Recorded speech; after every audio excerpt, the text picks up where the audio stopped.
नमस्कार दोस्तों, शुरू करते हैं हम लोग फिजिक्स। जो लूसेंट का फिजिक्स हम लोग शुरुआत करने वाले हैं विद्युत धारा से। तो इससे पहले थोड़ा हम लोग देख लेते हैं टॉपिक नंबर। हम लोग को विद्युत धारा तो पढ़ना है, पेज नंबर 303। इससे पहले हम लोग ये थोड़ा पढ़ लेते हैं कुछ सेलों में संक्षिप्त विवरण। वोल्टीय सेल जो है ये सेल है और इसका जो है धनोद मतलब एनोड हमारा तांबा होता है। वोल्टीय सेल का ऋणोद सबका जस्ता होता है, ऋणोद कैथोड बोला जाता है जिसको। और एनोड जो होता है वोल्टीय सेल का वो तांबा होता है। बाकी लेक्लांसे सेल का और शुष्क सेल का और बाइक्रोमेट सेल का क्या होता है, एनोड कार्बन का बना होता है।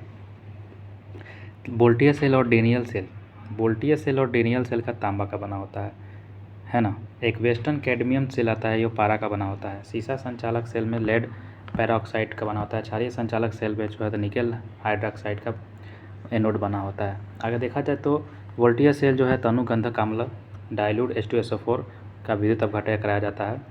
लेक्लांसे सेल में नौसादर का घोल मिलाया जाता है जिसको NH4Cl बोला जाता है। शुष्क सेल में भी नौसादर का ही पेस्ट लगाया जाता है। और डेनियल और बाइक्रोमेट सेल में तनु H2SO4 सल्फ्यूरिक एसिड मिलाया जाता है। बेस्ट कैडमियम सेल में CdSO4 घोल मिलाया जाता है। और सीसा संचालक सेल में तनु H2SO4 ही मिलाया जाता है। क्षारीय संचालक में KOH का सांद्र घोल जो है क्षारीय जो है उसको मिलाया जाता है। यहाँ तक इतना इम्पोर्टेंट नहीं है, चलिए आगे बढ़ते हैं हम लोग। सिल्वर ऑक्साइड सेल का दक्षता अधिक होती है, इसलिए इसका प्रयोग छोटे कैलकुलेटर पे किया जाता है। सिल्वर ऑक्साइड का सेल की दक्षता बहुत ज़्यादा होती है, इसलिए इसका प्रयोग छोटा छोटा कैलकुलेटर में किया जाता है। क्योंकि ये सिल्वर ऑक्साइड क्या होता है, इसका दक्षता बहुत ज़्यादा होता है, लंबे समय तक चलता है, इसलिए इसका प्रयोग छोटे कैलकुलेटर में किया जाता है। विद्युत धारा शुरुआत करते हैं। विद्युत धारा देखिएगा, विद्युत धारा क्या होता है तो किसी चालक में विद्युत आवेश के प्रवाह की दर को विद्युत धारा ही कहते हैं। किसी भी चालक में अगर विद्युत आवेश की प्रवाह हो रहा है तो उसको धारा को जो बह रहा है उसको क्या बोलेंगे, विद्युत धारा। विद्युत धारा को धन आवेशों का प्रवाह माना गया। विद्युत धारा को क्या माना गया, धन आवेशों का प्रवाह माना गया तथा धन आवेशों के प्रवाह की दिशा को ही विद्युत धारा की दिशा माना गया। परिपाटी के अनुसार किसी विद्युत परिपथ में इलेक्ट्रॉनों जो ऋणावेश है के प्रवाह की दिशा के विपरीत दिशा को विद्युत धारा की दिशा माना जाता है। इसका ऐसा मात्रक एम्पियर है और यह एक अदिश राशि है। क्या है, यह एक अदिश राशि है। तो परिपाटी के अनुसार कह रहा है कि किसी विद्युत परिपथ में इलेक्ट्रॉनों जो ऋण आवेश हैं, क्या है, ऋण आवेश, इसी के प्रवाह की दिशा के विपरीत दिशा में विद्युत धारा की दिशा माना जाता है। मतलब जिस ऋण आवेश हो रहा है इलेक्ट्रॉनों, विद्युत परिपथ में जो इलेक्ट्रॉनों का जो ऋण आवेश है माइनस में तरफ प्रवाह की दिशा जो हो रहा है उसके विपरीत दिशा के विद्युत धारा की दिशा माना जाता है। इसका ऐसा मात्रक एम्पियर है और यह एक अदिश राशि है। मतलब ऋण आवेश के विपरीत दिशा में ये बहता है। किसी विद्युत परिपथ में जो इलेक्ट्रॉनों जो ऋणावेश है, धनावेश नहीं ऋणावेश, इसके प्रवाह की जो दिशा के विपरीत दिशा को विद्युत धारा माना जाता है। मान लीजिए इधर ऋण है, इधर प्लस है, इधर माइनस है, तो इधर माइनस है ना, तो प्रवाह की दिशा के विपरीत, प्रवाह के ऋणावेश है के प्रवाह की दिशा जो हो रहा है, प्रवाह की दिशा के विपरीत दिशा को विद्युत धारा की दिशा माना जाता है। तो आगे देखा जाए विद्युत धारा की दिशा माना जाता है। इसका ऐसा मात्रक एम्पियर होता है। कैसा राशि है, अदिश राशि होता है। नोट में देखिए कह रहा है कि विद्युत धारा के इस मात्रा का नाम आंद्रे मेरिक एम्पियर नाम के फ्रांसीसी वैज्ञानिक के नाम पर एम्पियर रखा गया था। विद्युत धारा का मात्रा क्या है, एम्पियर है। 1 एम्पियर विद्युत धारा यदि किसी चालक तार में 1 एम्पियर विद्युत धारा प्रवाहित हो रही है ना, तो इसका अर्थ है कि उस तार में प्रति सेकंड 6.25 × 10⁻18 इलेक्ट्रॉन एक सिरे से प्रविष्ट होते तथा इतने इलेक्ट्रॉन दूसरे सिरे से बाहर निकल जाते हैं। मतलब कि यदि किसी चालक तार में 1 एम्पियर विद्युत धारा प्रवाहित हो रही है तो इसका अर्थ है कि उस तार में पर सेकेंड 6.25 × 10⁻18 इलेक्ट्रॉन क्या हो रहा है, एक सिरा से दूसरा सिरा में प्रविष्ट हो रहा है। इतना 1 सेकेंड में, इसका मतलब हुआ 1 एम्पियर विद्युत धारा बह रहा है, इसका मतलब 1 सेकेंड में कितना बह रहा है, तो 6.25 × 10⁻18 इलेक्ट्रॉन एक सिरे से प्रविष्ट होते हुए दूसरा में जा रहा है। इतने इलेक्ट्रॉन दूसरे सिरे से बाहर भी निकल जा रहा है। वही बात, किसी चालक में आवेशों के प्रवाह के लिए गुरुत्व बल की कोई भूमिका नहीं होती है। तो यहाँ से हम लोग को क्या बन गया, 1 एम्पियर बराबर कितना इलेक्ट्रॉन प्रवाहित होता है, 6.25 × 10⁻18, 625 × 10⁻18, 625 × 10⁻18, 6.25 × 10⁻18। किसी चालक के आवेशों के प्रवाह के लिए गुरुत्व बल की कोई भूमिका नहीं होती है। किसी भी चालक उसमें आवेशों के प्रवाह के लिए गुरुत्व बल की जरूरत ही नहीं है। उसमें जो गुरुत्व बल क्या मतलब है, इलेक्ट्रॉन केवल तभी गति करता है जब चालक की अनुदिश वैद्युत दाब में कोई अंतर होता है। विद्युत दाब में एक तरफ दाब होगा तो एक तरफ आगे भागेगा, जिससे विभवांतर कहते हैं। विभव में अंतर हो गया, इधर ज़्यादा है इधर कम है तो आगे बढ़े क्या होगा, गति होगा, गुरुत्व बल की कोई ज़रूरत नहीं होती है। विभव में यह अंतर एक या अधिक विद्युत सेलों से बनी बैटरी द्वारा उत्पन्न किया जा सकता है। बैटरी लगाएंगे तो क्या होगा, विभव में अंतर होगा और इधर से उधर एक से दूसरे तरफ जाने लगेगा। किसी सेल के अंदर होने वाले रासायनिक अभिक्रिया सेल के टर्मिनलों के बीच विभवांतर उत्पन्न कर देती है, और ऐसा उस समय भी होता है जब सेल में कोई विद्युत धारा नहीं ली जाती। जब सेल की किसी चालक परिपथ में संयोजित करते हैं तो विभवांतर उस चालक के आवेशों में गति ला देता है और विद्युत धारा उत्पन्न हो जाती है। किसी विद्युत परिपथ में विद्युत धारा बनाए रखने के लिए सेल अपनी संचित रासायनिक ऊर्जा खर्च करता है। किसी विद्युत परिपथ में विद्युत धारा बनाए रखने के लिए सेल अपनी संचित रासायनिक ऊर्जा खर्च करता है। सेल क्या करता है, किसी भी विद्युत परिपथ में विद्युत धारा बनाए रखने के लिए सेल अपनी संचित रासायनिक ऊर्जा खर्च करता है। धारा घनत्व देखिए क्या होता है, इकाई अनुप्रस्थ काट के क्षेत्रफल वाले चालक तार में प्रवाहित धारा को धारा घनत्व कहते हैं। धारा का घनत्व मतलब गाढ़ापन। तो धारा का जो घनत्व होता है इसका अनुप्रस्थ काट के क्षेत्रफल वाले चालक तार पर प्रवाहित धारा को धारा घनत्व कहते हैं। इसे जे से प्रदर्शित करते हैं। जे मतलब क्या होगा, धारा घनत्व, और I/A, जहाँ I चालक तार पर प्रवाहित धारा है और A हमारा चालक अनुप्रस्थ काट का क्षेत्रफल है। तो I बराबर होता है J और A बराबर होता है J का उल्टा। धारा घनत्व का मात्रक एम्पियर मीटर स्क्वायर होता है। यहाँ एक अदिश राशि होता है, इसका विमीय सूत्र हमारा होता है mL-2 T0L/A1, या फिर L-2A1 कह सकते हैं। इसको हम लोग M और T को हटा दिया जाए तो प्रतिरोध क्या होता है, रेसिस्टेंस। किसी चालक में विद्युत धारा के प्रवाहित होने पर चालक के परमाणु तथा अन्य कारकों द्वारा उत्पन्न किए गए गति व्यवधान को ही चालक या प्रतिरोध कहते हैं। इसका ऐसा मात्रक ओम होता है, मतलब जिसको रोकेगा। प्रतिरोध मतलब क्या होगा, रोकना, तो इसका मात्रक ओम होता है। मानव शरीर शुष्क के विद्युत प्रतिरोध के परिमाण की कोटि 10⁶ ओम होती है। जो मानव शरीर है ना, मानव शरीर जो सूखा हुआ मानव शरीर है नॉर्मल, इसके विद्युत प्रतिरोध के परिमाण देखा जाए तो इसका 10⁶ ओम होता है। मानव का शरीर जो होता है इसका प्रतिरोध कितना होता है, इसमें करंट अगर दिया जाए तो इसका रोकने की क्षमता है 10⁶ ओम प्रतिरोध होता है इसका। मानव शरीर का शुष्क विद्युत प्रतिरोध के परिमाण की कोटि कितना होता है, 10⁶ ओम होता है मानव का शरीर।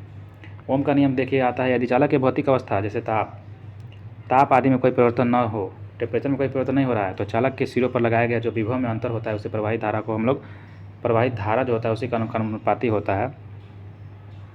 वैसी भौतिक अवस्था को कहा जाता है। जैसे टेम्परेचर में कोई परिवर्तन ना हो, चालक के सिरों पर लगाया गया विभव में अंतर जो हो रहा है वही हमारा क्या कहता है, प्रवाहित धारा के अनुक्रमानुपाती है होता है, बराबर होता है। जितना धारा होता है उतना विभव में अंतर होता है, उसी को हम लोग बोलते हैं। यदि किसी चालक के दो बिंदुओं के बीच विभवांतर भी वोल्ट हो, तो क्या कह रहा है, विभवांतर, यदि किसी चालक के दो बिंदुओं के बीच में विभव में अंतर हो रहा है, वोल्ट हो, तो उसमें प्रवाहित धारा I एम्पियर हो, तो ओम के नियम अनुसार V बराबर हमारा I हो जाता है। जितना विभव में अंतर होगा वही हमारा क्या होता है, एम्पियर होता है। जितना विभव में अंतर हो रहा है, विभवांतर जितना बह रहा है वही हमारा एम्पियर कहलाता है। या फिर V बराबर हम लोग RI भी कह सकते हैं, RI कह सकते हैं। यहाँ पे I निकाला जाए तो V/R हो जाएगा, R बराबर V/I हो जाएगा, I बराबर V/R हो जाएगा। ये तुम्हें याद रखना है, R बराबर V/I है ना।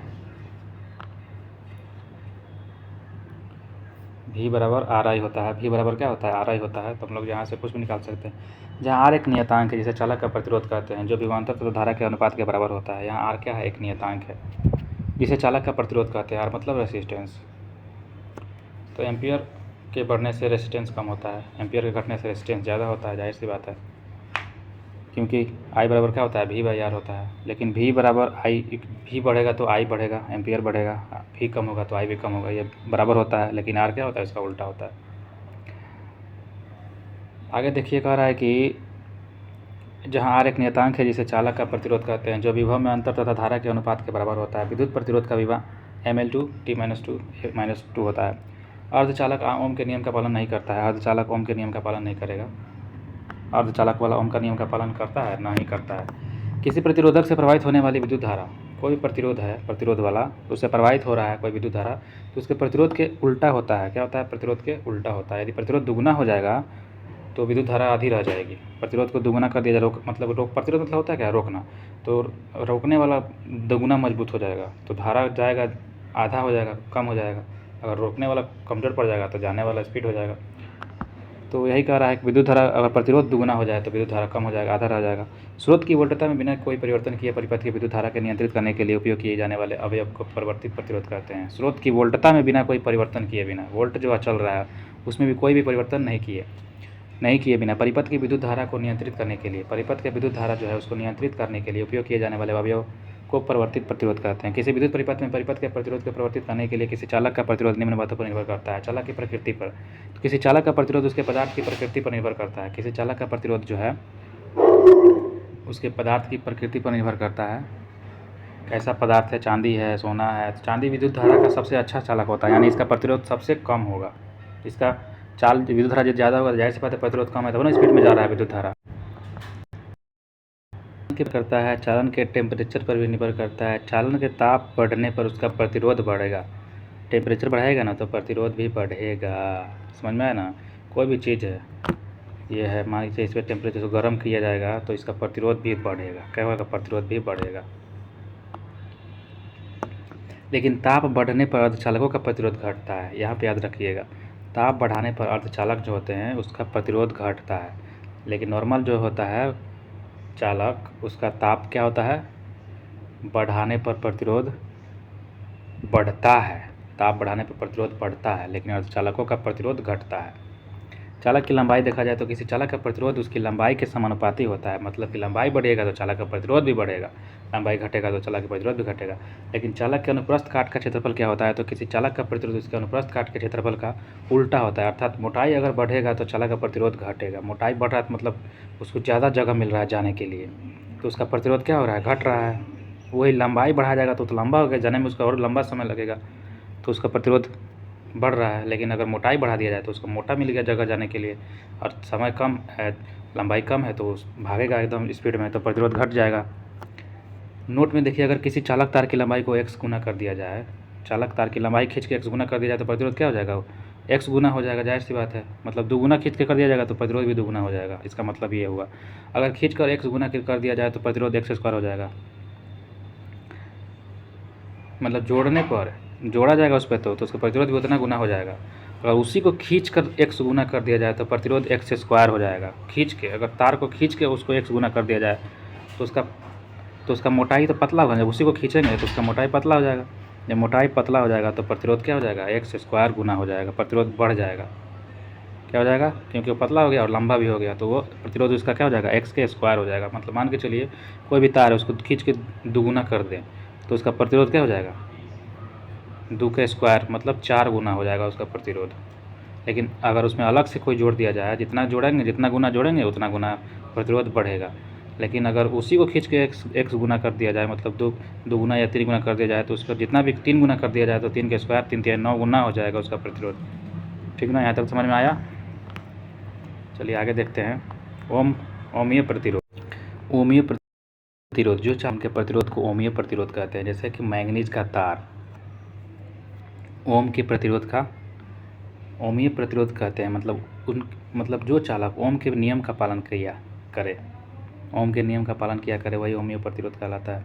जैसे मैंगनीज का तार। अनओमीय प्रतिरोध, जो चालक ओम के नियम का पालन नहीं करेगा वो प्रतिरोध का अनओमीय प्रतिरोध कहेंगे। जाहिर सी बात है।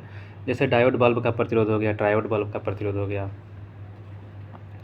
तो इसमें से कौन ओमीय प्रतिरोध का पालन करता है? मैंगनीज का तार करता है। कौन नहीं करता है? डायोड बल्ब का प्रतिरोध और ट्रायोड बल्ब का प्रतिरोध अनओमीय प्रतिरोध होता है। ये सब विशिष्ट प्रतिरोध, स्पेसिफिक रेसिस्टेंस, किसी चालक का प्रतिरोध उसकी लंबाई के अनुपाती। कोई भी चालक है, इसका प्रतिरोध उसकी लंबाई के क्या होगा? उल्टा होगा। नहीं, अनुक्रमानुपाती मतलब बराबर, लंबाई के बराबर होगा तथा उनके अनुप्रस्थ काट के क्षेत्रफल के उल्टा व्युत्क्रमानुपाती होता है। अर्थात यदि चालक की लंबाई आई उसकी अनुप्रस्थ काट के क्षेत्रफल a है तो r बराबर क्या हो जाएगा? 1/a हो जाएगा। r हमारा क्या हो जाएगा? जहाँ p एक नियतांक है जिस पर छो। विशेष प्रतिरोध जहाँ कहा जाता है इसका मानक चालक मात्रा हमारा ही तो होता है। आगे देखते हैं। यदि किसी चालक का विशेष प्रतिरोध चालक पदार्थ से बने एकांक इकाई लंबाई और एकांक अनुप्रस्थ काट के क्षेत्रफल वाले तार के बराबर होता है तो विशेष प्रतिरोध कैसे मात्रक ओम मीटर होता है। सबसे कम विशेष प्रतिरोध चांदी का होता है। सबसे कम स्पेशल विशेष प्रतिरोध चांदी का ही होता है। चालकता देखिए, किसी चालक में प्रतिरोध से व्युत्क्रम चालक की चालकता कहते हैं, जिसे जी सूचित करते हैं। किसी चालक के प्रतिरोध के, कोई भी चालक है उसके प्रतिरोध के व्युत्क्रम के चालक की चालकता कहते हैं, इसे जी सूचित करते हैं। जी बराबर हमारा 1/r होता है। इसकी ऐसे मात्रक ओम इन्वर्स होता है, जिसे मोह भी कहा जाता है, मोह कहा जाता है। इसका ऐसे मात्रक सीमेन भी हो जाता है। मोह और सीमेन कहते हैं। ओम इन्वर्स होता है चालकता के ऐसे मात्रक ओम इन्वर्स कहते हैं, जिसे हम लोग मोह भी कह देते हैं। मोह इसका ऐसे मात्रक सीमेन भी होता है। सीमेन भी होता है। चालकता कैसे मात्रक ओम इन्वर्स, मतलब 1/ओम 1/ओम। जी बराबर 1/r होगा ना। चालकता को जी से सूचित करते हैं। जी बराबर 1/r हो गया, तो 1/r का मतलब क्या हो गया, ओम इन्वर्स हो गया। ऊपर करेंगे आर को ऊपर करेंगे तो ओम इन्वर्स हो जाएगा। विशिष्ट चालकता देखिए, किसी चालक के विशिष्ट प्रतिरोध के व्युत्क्रम के चालक को विशिष्ट चालकता कहते हैं। इसे सिग्मा बोलते हैं, इसको फाई बोलते हैं, फाई सूचित करते हैं। फाई बराबर 1/p। वैसे ही पी इन्वर्स हो गया, जहाँ ऐसा ही मतलब ओम इन्वर्स मीटर इन्वर्स होता है। क्यूब -1 m-1 होता है। प्रतिरोधों का संयोजन देखा जाए तो सामान्यतः प्रतिरोधों का संयोजन दो प्रकार से होता है, श्रेणी क्रम और समांतर क्रम।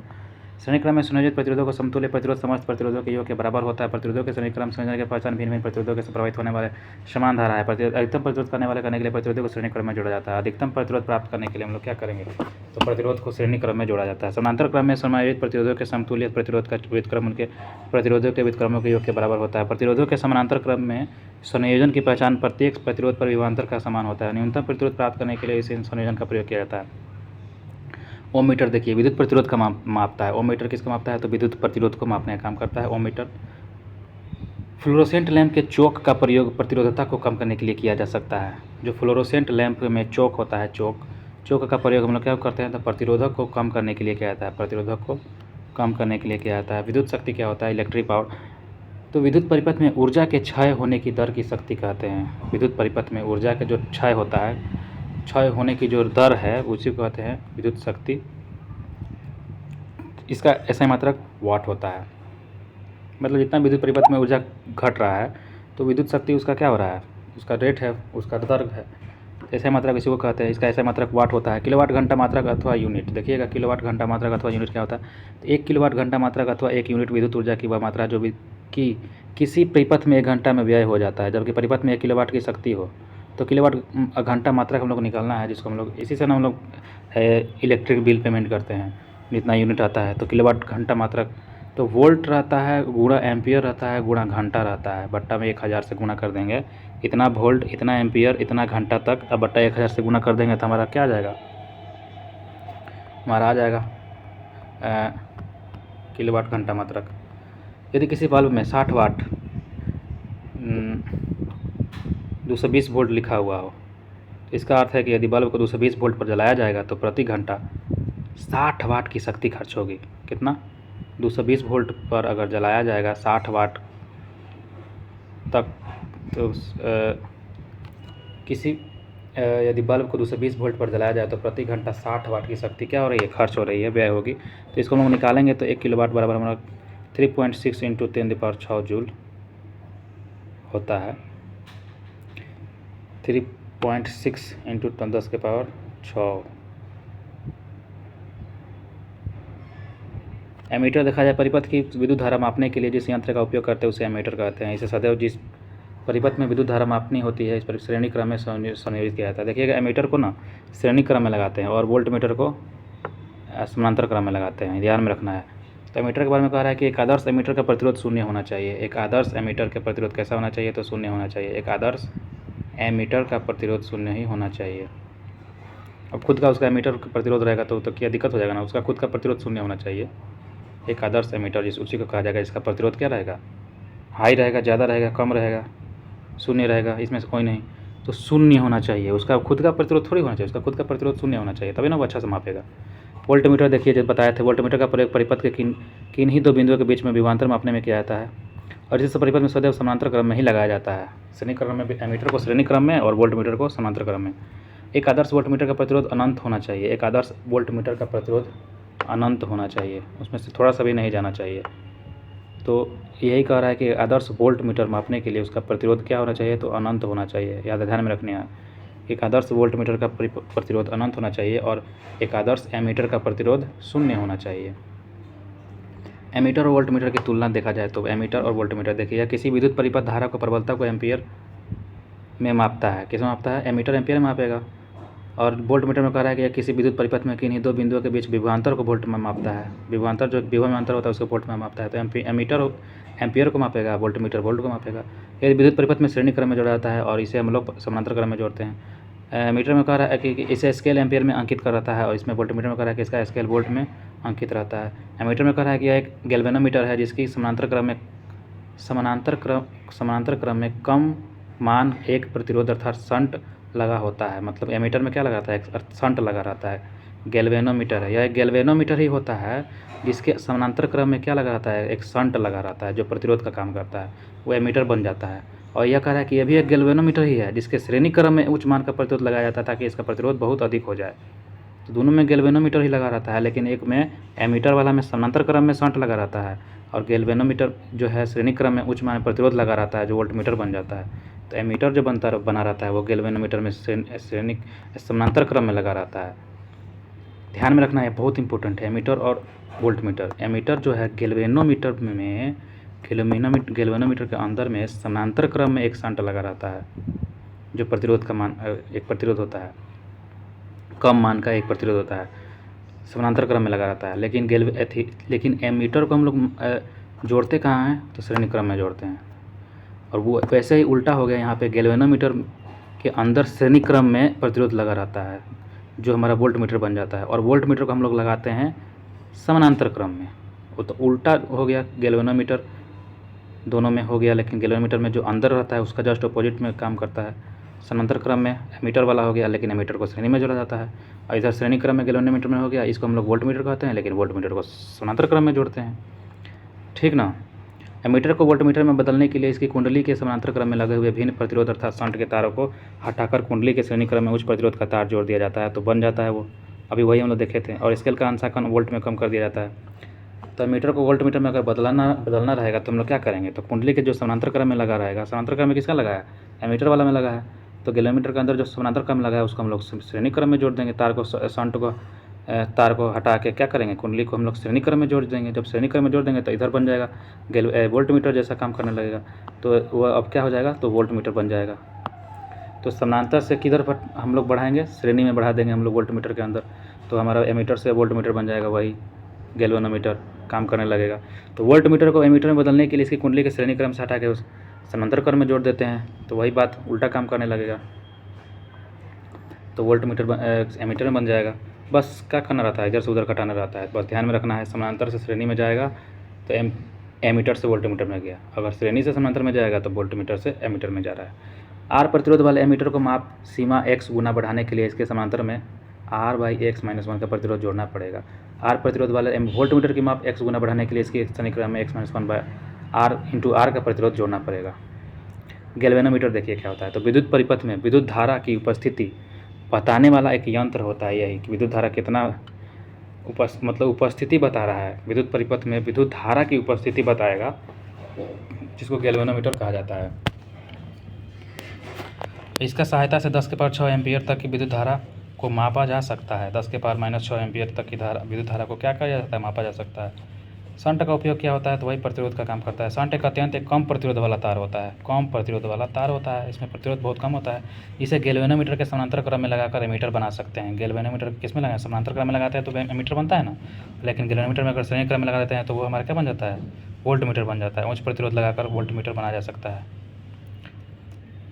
विद्युत धारा का ऊष्मीय प्रभाव, तो यहाँ पर ध्यान रखना है, गैल्वेनोमीटर में श्रेणी क्रम लगा के हम लोग वोल्टमीटर बना सकते हैं। और कैसा प्रतिरोध लगा के, उच्च प्रतिरोध लगा के, और निम्न प्रतिरोध लगा के हम लोग शंट का उपयोग क्या कर सकते हैं, समानांतर क्रम में लगा के हम लोग एमीटर बना सकते हैं। ध्यान में रखना है। विद्युत धारा का ऊष्मीय प्रभाव क्या होता है। विद्युत धारा का ऊष्मीय प्रभाव, विद्युत परिपथ में विद्युत धारा बनाए रखने के लिए स्रोत को अपनी ऊर्जा खर्च करते रहना पड़ता है। खर्च हुई स्रोतों को इस ऊर्जा के कुछ भाग उपयोगी कार्य करने में तथा ऊर्जा का शेष भाग ऊष्मा को उत्पन्न करने में खर्च होता है। जो साधित्रों के ताप में विद्युत वृद्धि करती है। साधित्रों में ताप बढ़ने की इसी घटना को विद्युत धारा का ऊष्मीय प्रभाव कहते हैं। साधित्र में विद्युत धारा द्वारा उत्पन्न ऊष्मा H/I² होता है, जहाँ H हमारा क्या है, उत्पन्न ऊष्मा है, I हमारा साधित्र में बहने वाली धारा कहलाती है, जिसका स्क्वायर हो गया, और R हमारा साधित्र की प्रतिरोध कहलाता है, T धारा बहने के समय हो गया, H/I²RT। आगे देखा जाए तो इसे जूल का तापन नियम भी कह देते हैं, I²RT को, H/I²RT। इस नियम का यह स्पष्ट है कि किसी प्रतिरोधक में उत्पन्न ऊष्मा दिए गए प्रतिरोध में प्रवाहित होने वाले विद्युत धारा के वर्ग के अनुक्रमानुपाती हो गई, और विद्युत धारा के प्रतिरोध से विद्युत क्रमानुपाती इस समय में अनुक्रमानुपाती होती है, जिसके दिए गए प्रतिरोध से विद्युत धारा प्रवाहित होती है। विद्युत धारा के तापीय प्रभाव के व्यवहारिक उपयोग देखा जाए तो विद्युत तापन का उपयोग जो होता है प्रकाश उत्पन्न करने में होता है। विद्युत तापन का उपयोग किस लिए, प्रकाश को उत्पन्न करने में। जैसे भी कोई बल्ब जलता है ना, उसमें टेम्परेचर से उसका जो है चमकने लगता है, लेकिन उसका गलनांक बहुत कम होता है, इसलिए वो गलता नहीं है। गलनांक ज़्यादा होता है। जैसे विद्युत बल्ब में देखिए, विद्युत बल्ब का आविष्कार थॉमस अल्वा एडिसन ने किया था, जो बल्ब के तंतुओं को बनाने के लिए टंगस्टन का जिसका गलनांक देखिए कितना डिग्री सेल्सियस होता है ज़्यादा, और 3380 डिग्री सेल्सियस होता है टंगस्टन का गलनांक। तो वो गलबे नहीं करेगा, इसलिए चमकने लग जाता है पूरा। गलबे नहीं करेगा, पूरा चमकेगा। तो और 3380 डिग्री सेल्सियस पे जाके वो गलेगा। उतना कहाँ से मिलेगा उसको टंगस्टन, क्योंकि उसका गलनांक बहुत ज़्यादा होता है। तो उच्च गलनांक की एक प्रबल धातु होती है टंगस्टन। विद्युत रोधी टैंक का उपयोग, विद्युत रोधी जो टेक होता है इसका उपयोग करके तंतु को यथासंभव ताप विलगित बनाना चाहिए। प्रायः बल्बों में रासायनिक दृष्टि से देखा जाए तो अक्रिय नाइट्रोजन तथा आर्गन गैस भरा होता है। अक्रिय नाइट्रोजन तथा क्या भरा होता है, आर्गन गैस भरी जाती है, जिससे उसके तंतु की आयु में वृद्धि हो जाती है। तंतु द्वारा उपयुक्त ऊर्जा का अधिकांश भाग ऊष्मा के रूप में प्रकट होता है, परंतु इसका एक अल्प भाग 5 से 10% विकिरित प्रकाश के रूप में भी दृष्टिगोचर होता है। जूल तापन का एक और सामान्य उपभोग जो है विद्युत परिपथों में उपभोग होने वाला फ्यूज है। देखिए, जो विद्युत फ्यूज होता है भी काम ऐसा ही करता है। विद्युत फ्यूज का प्रयोग परिपथ में लगे उपकरणों की सुरक्षा के लिए किया जाता है। यह टीन और सीसा का मिश्र धातु होता है, जिसमें टीन 63% और सीसा 37% होता है। विद्युत फ्यूज और क्वेश्चन पूछते हैं विद्युत फ्यूज में क्या क्या मिलावट होता है, तो टीन और सीसा। टीन कितना, सीसा कितना? टीन जो होता है 63%, मतलब बहुत ज़्यादा। 2 हिस्सा, 3 में 2 हिस्सा, और 3 में 1 हिस्सा 37% सीसा होता है। टीन होता है 63%, 37% सीसा होता है। इसके मिश्र धातु से बना होता है विद्युत फ्यूज। यह सदैव परिपथ के साथ श्रेणी क्रम में जोड़ा ही जाता है। इसका फ्यूज गलनांक कम होता है, इसलिए जल्दी गल जाता है। गलनांक कम रखा जाएगा, ज़्यादा रखा जाएगा तो क्या फ़ायदा है फिर। लेकिन इसमें इसका जो है प्रतिरोध, देखिए, एक फ्यूज अतिभारण के विद्युत परिपथ की सुरक्षा करता है। एक विद्युत फ्यूज क्या होता है, विद्युत परिपथ की सुरक्षा करता है। इसका गलनांक क्या होता है, इसका गलनांक कम होता है। लघु पठन देखा जाए, शॉर्ट सर्किट के समय विद्युत परिपथ में विद्युत धारा अत्यधिक बढ़ जाती है। शॉर्ट सर्किट के समय विद्युत परिपथ में विद्युत का धारा बहुत ज़्यादा बढ़ जाता है। शॉर्ट सर्किट जब होता है तो साइड से अगर सर्किट चल गया तो उसको छोड़ के बाहर से साइड से पूरा बढ़ने लग जाएगा विद्युत धारा, तो अत्यधिक बढ़ जाती है। विद्युत इस्त्री, विद्युत टोस्टर, विद्युत तंदूर, विद्युत केतली तथा विद्युत हीटर जूल के तापन पर आधारित है। विद्युत हीटर में नाइक्रोम नामक मिश्र धातु का उपयोग होता है, जो निकेल 80% और क्रोमियम 20% से बना होता है। विद्युत हीटर जो होता है ना, हीटर, वो नाइक्रोम नामक मिश्र धातु का बनता है। तो नाइक्रोम में क्या बनता है, नाइक्रोम में निकेल और क्रोमियम मिला ही, नाम में ही नाइक्रोम लिखा है। निकेल और क्रोमियम 80% निकेल, क्रोमियम 20% है ना। थोड़ा सा यहाँ पे देखिएगा, विद्युत फ्यूज का गलनांक कम होता है और प्रतिरोध उच्च होता है। जब परिपथ में ज़रूरत से ज़्यादा करंट बहेगा ना, तो उच्च प्रतिरोध के कारण क्या हो जाएगा, प्रतिरोध ज़्यादा होगा, तो उच्च प्रतिरोध के कारण उसमें गर्मी पैदा होगी, और गलनांक होने की वजह से फ्यूज तार तुरंत पिघल के टूट जाएगा, और इससे आपके घर की कीमती उपकरण जलने से बच जाएगा। तो यह ध्यान में आपको रखना है, कहाँ गया, कि विद्युत फ्यूज में जो गलनांक होता है बहुत कम होता है, लो मेल्टिंग पॉइंट होता है, और हाई रेसिस्टेंस होता है, मतलब उच्च प्रतिरोध होता है। ठीक, तो यहाँ पे नहीं दिया गया था। चलिए आगे बढ़ते हैं। हम लोग लघु पथन देखे थे, शॉर्ट सर्किट। ये रोकने के लिए विद्युत इस्त्री 1.5 एम्पियर की फ्यूज की आवश्यकता होती है। लघु पथन मतलब शॉर्ट सर्किटिंग को रोकने के लिए, शॉर्ट सर्किटिंग को रोकने के लिए विद्युत इस्त्री में 1.5 एम्पियर के फ्यूज की आवश्यकता होती है। विद्युत धारा का रासायनिक प्रभाव देखा जाए तो रासायनिक केमिकल रिएक्शन विद्युत धारा का, तो अम्लीय विलयनों में से विद्युत धारा प्रवाहित करने पर विलयन में घुले पदार्थ अपने अवयवों में विभाजित हो जाते हैं। इसे ही विद्युत धारा का रासायनिक प्रभाव भी कहते हैं। इसकी खोज माइकल फैराडे ने किया था। वैसा विलयन जिसमें विद्युत धारा प्रवाहित हो सकती है विद्युत अपघटय कहलाती है। वैसा विलयन जिसमें विद्युत धारा प्रवाहित हो सकती है वैद्युत अपघटय कहलाता है। वैद्युत अपघटय में धारा का प्रवाह आयन के कारण होता है। विद्युत अपघटय में धारा का जो प्रवाह होगा वो आयन के कारण होगा। कैसे कारण होगा, आयन के कारण होता है। इसे बर्तन में वैद्युत अपघटय की क्रिया होती है, और आयन क्या, माइनस वाला घूमता है। इसे वोल्टमीटर भी कहते हैं। विद्युत बर्तन में विद्युत अपघटय की प्रक्रिया उसे वोल्टमीटर कहते हैं। ताप बढ़ने पर विद्युत अपघटय का प्रतिरोध घटता है तथा चालकता बढ़ जाती है। ताप बढ़ेगा ना, ताप बढ़ने पर विद्युत अपघटय का प्रतिरोध घटता है तथा चालकता बढ़ जाती है। फैराडे के विद्युत अपघटन के नियम देखा जाए, फैराडे के विद्युत अपघटन का नियम, फैराडे के विद्युत अपघटन के नियम। माइकल फैराडे ने 1834 में वैद्युत अपघटय के 2 नियम प्रस्तुत किए। पहला नियम, विद्युत अपघटय की क्रिया में किसी इलेक्ट्रोड पर मुक्त हुए पदार्थ का द्रव्यमान वैद्युत अपघटय में प्रवाहित हुए संपूर्ण विद्युत आवेश के अनुक्रमानुपाती होता है। वाह, ऐसे ही समझाइएगा, एकदम बढ़िया समझ में आ जाएगा। क्या बात है। इसे मुक्त हुए पदार्थ का वैद्युत रासायनिक तुल्यांक इसी कहते हैं। इसका मान भिन्न भिन्न तत्वों के भिन्न भिन्न होता है, यानी इसका मान एकत्रित आयन वाले पदार्थ की प्रकृति पर निर्भर करता है। किसी तत्व का विद्युत रासायनिक तुल्यांक उस तत्व का वह द्रव्यमान है जो उस तत्व के वैद्युत अपघटन में 1 कूलम्ब आवेश प्रवाहित करने पर मुक्त हो जाएगा। वैद्युत रासायनिक तुल्यांक ऐसा मात्रा किलोग्राम पर कूलम्ब होता है।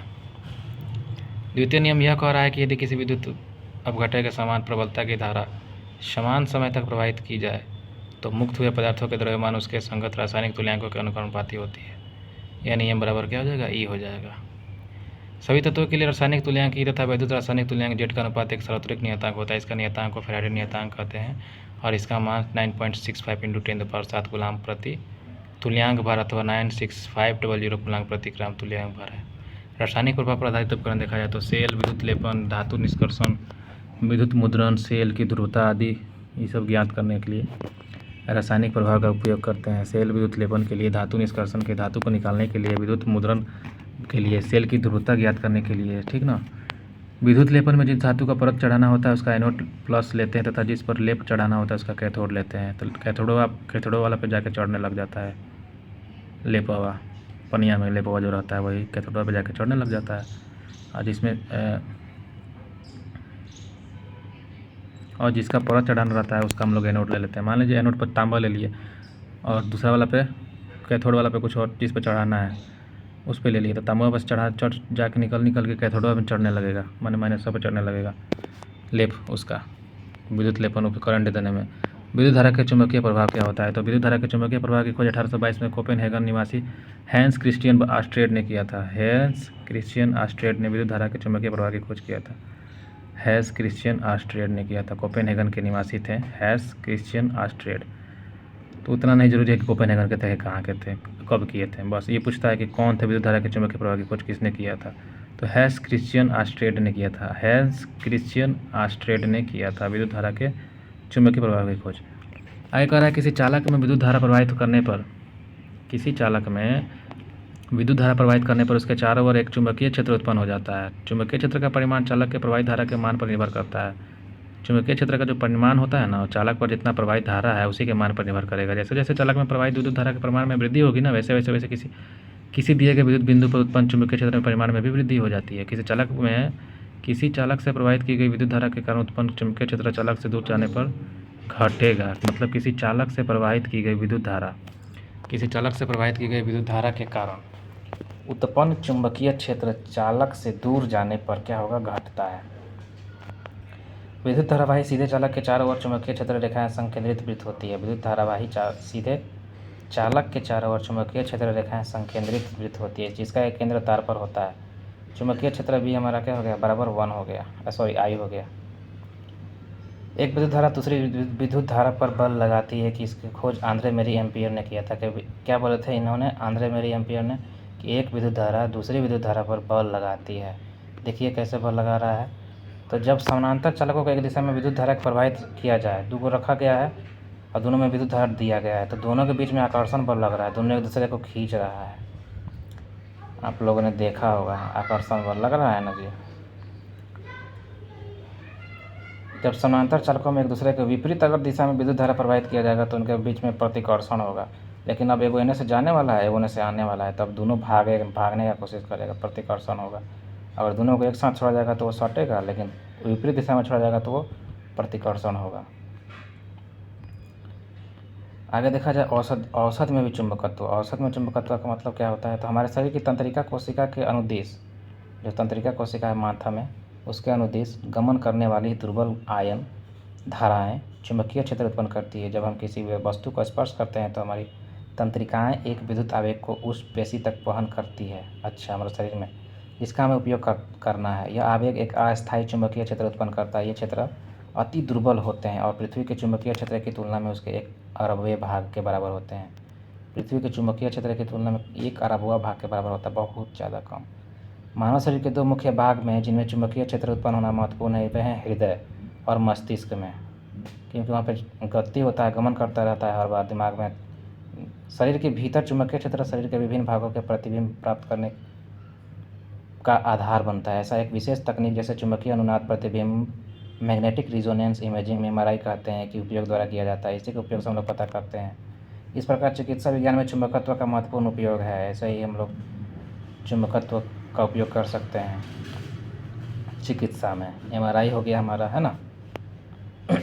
परिनालिका में प्रवाहित विद्युत धारा के कारण चुंबकीय क्षेत्र क्या होता है? परिनालिका में जो प्रवाहित विद्युत धारा के कारण चुंबकीय क्षेत्र, देखिए, पास पास लिपटे विद्युतरोधी तांबे के तार की बेलन की आकृति की अनेक फेरों वाली कुंडली को परिनालिका कहते हैं।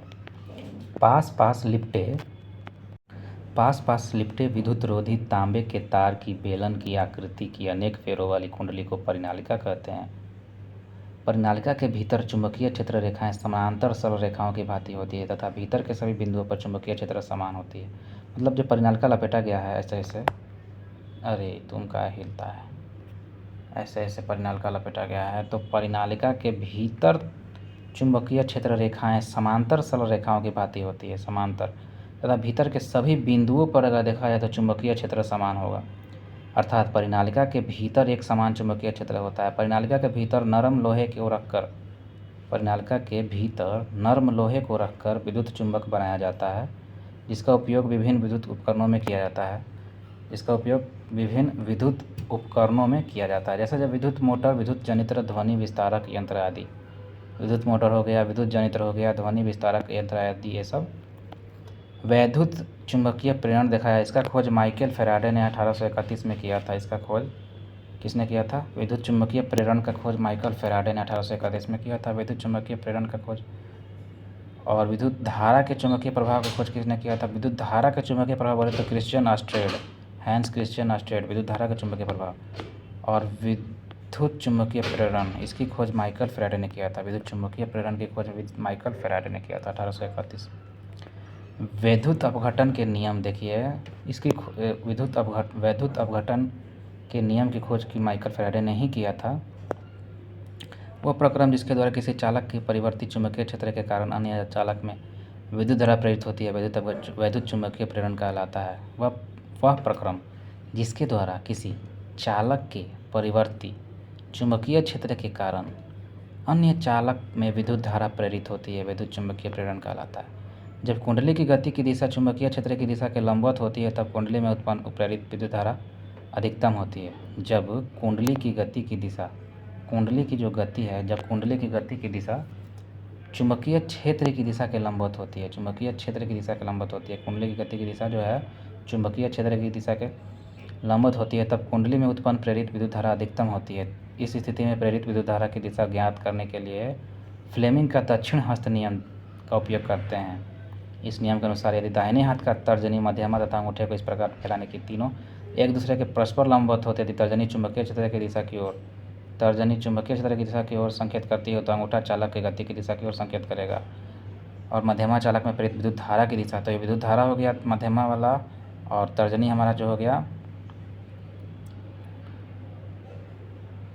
तर्जनी चुंबकीय क्षेत्र की दिशा, मतलब जो उंगली क्या होता है, तो तर्जनी हो गया हमारा, तर्जनी चुंबकीय क्षेत्र की दिशा की ओर संकेत कर रहा है। तर्जनी चुंबकीय क्षेत्र की दिशा इधर है तो समझिए अंगूठा हमारा चालक की गति की दिशा की संकेत कर रहा है। चालक की गति इधर है, और अंगूठा जो है चालक की गति की दिशा को संकेत करता है। तो मध्यमा चालक में प्रेरित विद्युत धारा की दिशा, तो मध्यमा वाला जो है विद्युत धारा की दिशा को प्रेरित करता है, लेंज का नियम देखिए, विद्युत चुंबकीय प्रेरण के कारण सभी अवस्थाओं में किसी परिपथ में प्रेरित धारा की दिशा को इस प्रकार की होती है कि वो उस कारण का ही प्रतिविरोध करती है जिसके कारण वह अर्थात प्रेरित धारा स्वयं उत्पन्न होती है। तो लेंज का नियम क्या होता है देखिए, विद्युत चुंबकीय प्रेरण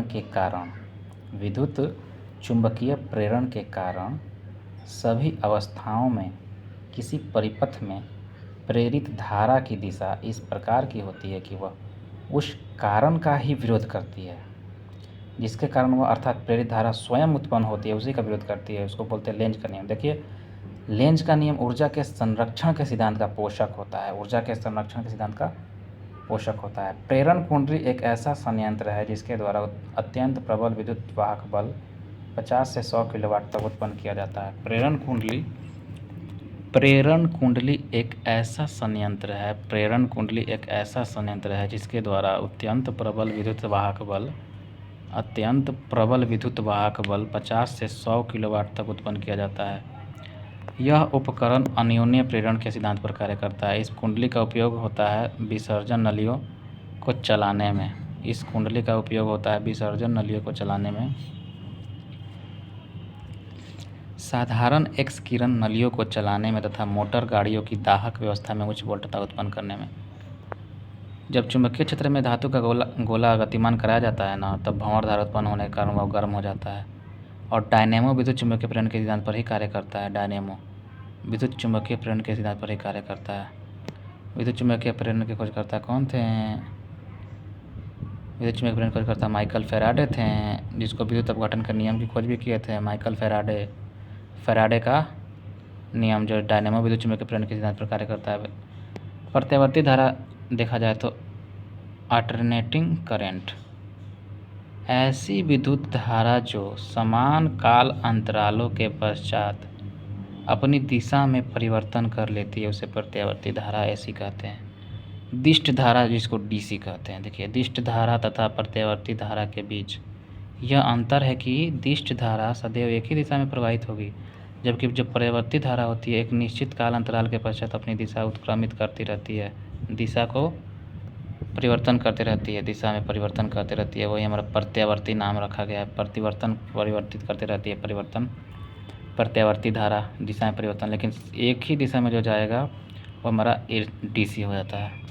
भारत में उत्पादित प्रत्यावर्ती विद्युत धारा हर 1/100 सेकेंड के पश्चात अपनी दिशा उत्क्रमित करती है, अर्थात इस प्रत्यावर्ती धारा एसी की आवृत्ति 50 हर्ट्ज है। डीसी की तुलना में एसी का एक महत्वपूर्ण लाभ यह है कि इसके द्वारा विद्युत शक्ति को सुदूर स्थानों पर बिना अधिक ऊर्जा क्षय के प्रेषित किया जा सकता है। मतलब डीसी की तुलना में एसी एक अच्छा चीज़ है कि इसको लंबा समय दूर तक हम लोग लेके जा सकते हैं बिना इसके खर्च के, इसके क्षय के। लेकिन डीसी को ले जाने में सब खत्म हो जाएगा रास्ते में। प्रत्यावर्ती धारा के मापक यंत्र ऊष्मीय प्रभाव पर आधारित होते हैं। प्रत्यावर्ती धारा के जो यंत्र होते हैं वो ऊष्मीय प्रभाव पर आधारित होते हैं। वही डिश धारा के मापक यंत्र जो होते हैं साधारणतः धारा के चुंबकीय प्रभाव पर आधारित होते हैं। डीसी वाले चुंबकीय प्रभाव पर आधारित होते हैं। प्रत्यावर्ती धारा को चोक कुंडली के उपयोग से कम किया जा सकता है। प्रत्यावर्ती धारा को चोक कुंडली के उपयोग से कम किया जा सकता है, जिससे कि ऊर्जा का क्षय बिल्कुल भी ना हो। वहीं दिष्ट धारा को कम करने के लिए प्रतिरोध का उपयोग किया जाता है, जिसमें ऊर्जा उसमें के रूप में क्षय होती है। विद्युत चुंबक बनाने में विद्युत अपघटन में दिष्ट धारा का ही उपयोग किया जाता है, इसमें प्रत्यावर्ती धारा का उपयोग नहीं किया जा सकता। संचायक सेलों में आवेशन में भी यह केवल दिष्ट धारा का ही उपयोग किया जाता है। संचायक सेलों के आवेशन में भी केवल दिष्ट धारा का ही उपयोग किया जाता है, प्रत्यावर्ती धारा का उपयोग नहीं हो सकता। संचायक सेलों में किसका उपयोग होता है? तो केवल दिष्ट धारा का उपयोग होता है, प्रत्यावर्ती धारा का नहीं। प्रत्यावर्ती धारा को ट्रांसफार्मर के द्वारा घटाया या बढ़ाया जा सकता है, वही दिष्ट धारा को ट्रांसफार्मर से नहीं बदला जा सकता। संचायक सेल में क्या होता है? दिष्ट धारा वाला होता है, डीसी होता है, ठीक ना। संचायक में प्रत्यावर्ती धारा किसी तार के परिच्छेद से समान रूप से प्रवाहित नहीं होती, इसका अधिकांश भाग तार की ऊपरी परत से प्रवाहित होती है। इसलिए प्रत्यावर्ती धारा को एक मोटे तार के स्थान पर अनेक पतले विद्युत रोधी तारों को मिलाकर बने तारों से प्रवाहित किया जाता है, जिससे कि उसकी ऊपरी स्तर का क्षेत्रफल अधिक हो। वहीं दिष्ट धारा पूरे परिक्षेत्र में से समान रूप से प्रवाहित होती है। प्रत्यावर्ती धारा की उत्पादन लागत दिष्ट धारा की उत्पादन लागत से तुलना में कम होती है। प्रत्यावर्ती धारा की जो उत्पादन है, प्रत्यावर्ती धारा की उत्पादन लागत डीसी की उत्पादन लागत तुलना में बहुत कम होती है। प्रत्यावर्ती धारा दिष्ट धारा की तुलना में अधिक खतरनाक होती है। हाँ, प्रत्यावर्ती धारा दिष्ट धारा की तुलना में अधिक खतरनाक होती है, लेकिन करंट जब मारता है ना तो डीसी वाला जितना जोर से मारेगा उतना एसी नहीं मारेगा। लेकिन यहाँ पर लिख रहा है कि प्रत्यावर्ती धारा दिष्ट धारा की तुलना में ज़्यादा खतरनाक है। अच्छा, कोई बात नहीं। घरेलू विद्युत परिपथ देखा जाए। घरेलू विद्युत परिपथ, घर में विद्युत आपूर्ति करने वाले तारों में जिस तार पर प्रायः लाल विद्युत रोधी आवरण होता है उसे विद्युतमय तार कहते हैं। अन्य तार जिस पर काला आवरण या फिर उदासीन तार अथवा ऋणात्मक तार कहते हैं। भूसंपर्क तार पर प्रायः हरा विद्युत रोधी आवरण ही होता है, जिसको अर्थिंग बोला जाता है। भूसंपर्क तार का उपयोग विशेषकर विद्युत इस्त्री, टोस्टर, मेज का पंखा, रेफ्रिजरेटर आदि में धातु के आवरण वाले विद्युत साधित्रों में सुरक्षा के उपाय के रूप में किया जाता है। धातु के आवरणों से संयोजित भूसंपर्क तार विद्युत धारा के लिए अल्प प्रतिरोध का चलन पथ प्रस्तुत करता है। इससे यह सुनिश्चित हो जाता है कि साधित्र के धात्विक आवरण में विद्युत धारा का कोई क्षरण होने पर उस साधित्र का विभव भूमि के विभव के बराबर हो जाएगा। फलस्वरूप इस साधित्र का उपयोग करने वाले व्यक्ति तीव्र विद्युत आघात से भी सुरक्षित बचा रहेगा। मतलब अर्थिंग लगाया जाता है कि करंट मारे किसी को तो वह भूमि में चला जाए उसका। आप लोग देखे होंगे जो मेज वाला पंखा होता है, टोस्टर, इस्त्री वाला विद्युत इस्त्री, या फिर रेफ्रिजरेटर हो जाए, एथी होती हो गया, क्या बोलते हैं, फ्रिज रोज में लगा रहता है और उसमें क्या होता है, अगर करंट अगर आ जाए पूरा मतलब सादित्र में, तो वो अर्थिंग के माध्यम से कहाँ चला जाएगा, ज़मीन में चला जाएगा, इसीलिए वहाँ पे लगाया रहता है। विद्युतमय तार एवं उदासीन तारों के बीच में 220 वोल्ट का विभवांतर होता है। विद्युत परिपथों को लघु पतन अथवा अधिपारण के कारण होने वाली हानि से सुरक्षा की सबसे महत्वपूर्ण युक्ति फ्यूज होती है। जब विद्युत तार एवं उदासीन तार सीधे संपर्क में आते हैं ना, तो अतिभारण हो जाता है। जब विधुनमय तार और उदासीन तार सीधे दोनों जुड़ जाएगा तो अतिभारण हो जाएगा। ऐसी स्थिति में किसी परिपथ में विद्युत धारा अकस्मात बहुत अधिक हो जाती है, इसे लघु पतन कहते हैं, शॉर्ट सर्किट। विद्युत फ्यूज विद्युत साधित्र एवं विद्युत परिपथ को अवांछनीय उच्च विद्युत धारा के प्रवाह को समाप्त करके संभावित क्षति से बचाता है। फ्यूजों में होने वाले जूल तापन फ्यूज को पिघला देता है, जिससे फ्यूज परिपथ टूट जाता है। मानव शरीर के प्रतिरोध लगभग 1000 ओम होता है। मानव शरीर का प्रतिरोध लगभग 1000 ओम होता है। ऊपर देखे थे 10 के पावर -6 में कुछ क्या देखे थे, चुंबकत्व के दिशा संबंधी नियम मैक्सवेल के, अच्छा एम्पियर था ना, हाँ 10 के पावर -6 एम्पियर था शायद। मानव शरीर का प्रतिरोध ओम 1000 ओम लिखा है, प्रतिरोध लगभग 1000 ओम होता है। चुंबकत्व के दिशा संबंधी नियम मैक्सवेल के दक्षिण हस्त अंगूठा नियम। इस नियम के अनुसार यह धारावाही चालक को दाएं हाथ की मुट्ठी में इस प्रकार पकड़ा जाए कि अंगूठा विद्युत धारा की दिशा को और संकेत करे तो हाथ की अन्य अंगुलियां चुंबकीय क्षेत्र की दिशा को व्यक्त करेगी। मैक्सवेल का कॉर्क स्क्रू नियम क्या होता है, देखिए इस नियम के अनुसार यदि एक कांच पेंच जो होता है हाथ में लेकर इस तरह घुमाया जाता है कि धारा की दिशा आगे की ओर बढ़े, तो अंगूठे की गति की दिशा चुंबकीय क्षेत्र बल रेखाओं को धनात्मक दिशा बताएगी। फ्लेमिंग के दाहिने हाथ का नियम, यह इस नियम के अनुसार जिस तार से होकर धारा बहती है ना, यदि उस तार के ऊपर यदि दाहिने हाथ को रखकर अंगूठा तथा पहली 2 उंगलियों को इस तरफ फैलाया जाए कि वे एक दूसरे के समकोणीय दिशा में हों, और यदि तर्जनी चुंबकीय क्षेत्र की ओर अंगूठा चालक की गति की दिशा बतावे, तो मध्य वाली अंगुली प्रेरित धारा विद्युत वाहक बल यानी चालक में प्रेरित विद्युत धारा की दिशा बताएगी। फ्लेमिंग के बाम हस्त नियम क्या कहता है, तो देखिए किसी चुंबकीय क्षेत्र के लंबवत स्थित विद्युत धारावाही सीधे चालक पर आरोपित बल की दिशा फ्लेमिंग के बाम हस्त नियम में से दी जाती है। इसके अनुसार यदि हम अपने बाएं हाथ की प्रथम 3 अंगुलियां अंगूठा, तर्जनी और मध्यमिका को इस प्रकार फैलाएं कि वे एक दूसरे से लंबवत हो, तो यदि तर्जनी चुंबकीय क्षेत्र की दिशा को बताने में मध्यमिका धारा की दिशा को बताए, तो अंगूठा चालक पर लगने वाले बल की दिशा को बतलाएगा। तो फ्लेमिंग के दाहिना है, फ्लेमिंग का बाम हस्त नियम, दोनों एक जैसा हो गया। और इधर हम मैक्सवेल का कॉर्क स्क्रू नियम है, मैक्सवेल का दक्षिण हस्त अंगुष्ठ नियम है।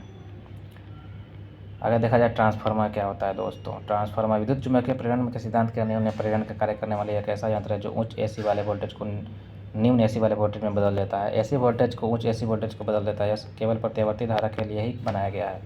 ट्रांसफार्मर के क्रोड बनाने के लिए नर्म लोहा का प्रयोग किया जाता है, नर्म लोहा बनाया जाता है इसका क्रोड।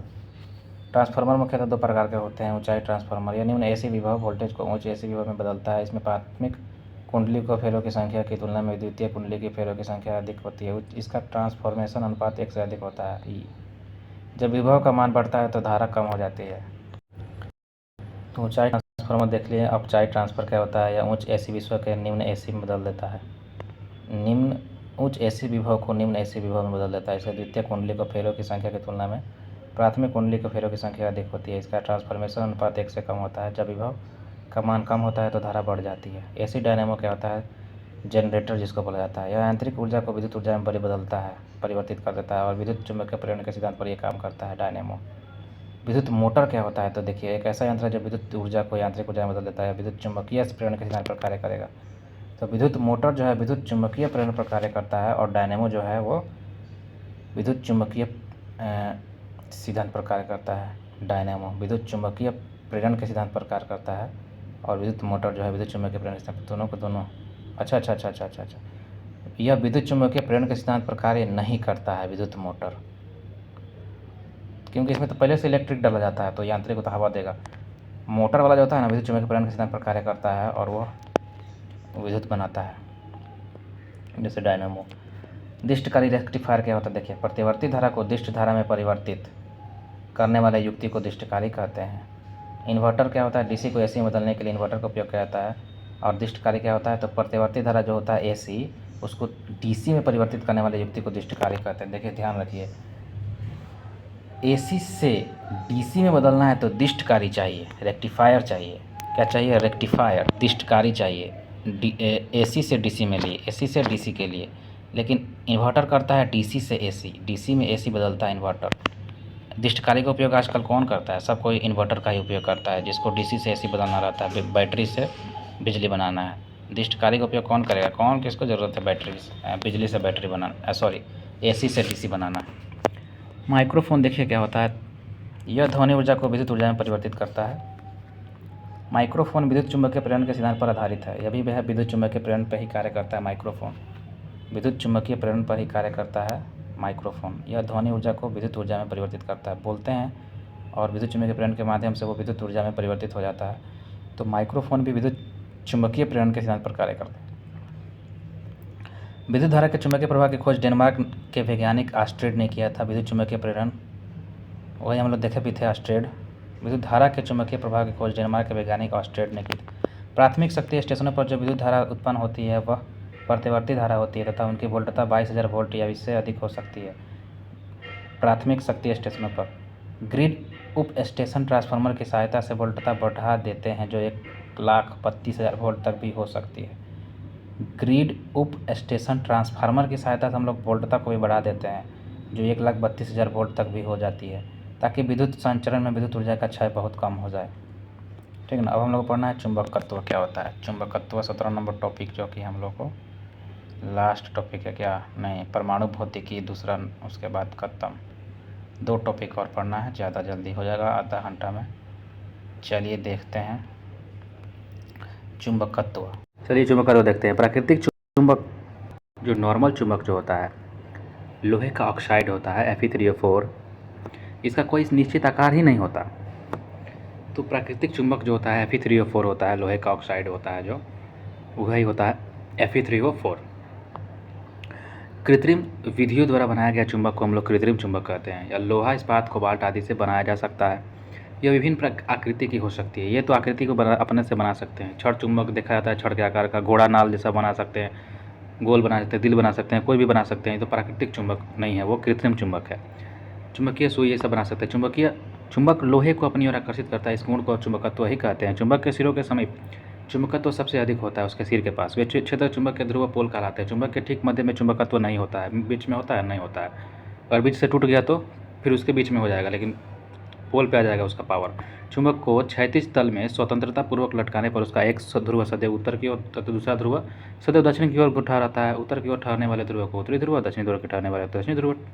अकेले उत्तरी ध्रुव या दक्षिणी ध्रुव का अस्तित्व संभव ही नहीं है।